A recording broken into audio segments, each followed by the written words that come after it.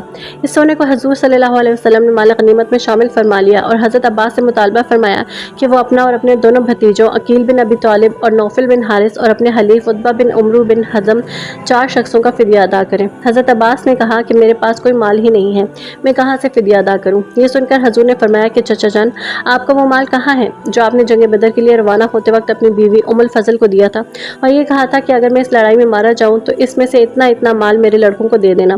یہ سن کر حضرت عباس نے کہا کہ قسم ہے اس خدا کی جس نے آپ کو حق کے ساتھ بھیجا، یقیناً آپ اللہ عز و جل کے رسول ہیں، کیونکہ اس مال کا علم میرے اور میری بیوی ام الفضل کے سوا کسی کو نہیں تھا۔ چنانچہ حضرت عباس نے اپنا اور اپنے دونوں بھتیجوں اور اپنے حلیف کا فدیہ ادا کر کے رہائی حاصل کی۔ پھر اس کے بعد حضرت عباس اور حضرت عقیل اور حضرت نوفل تینوں مشرف با اسلام ہو گئے۔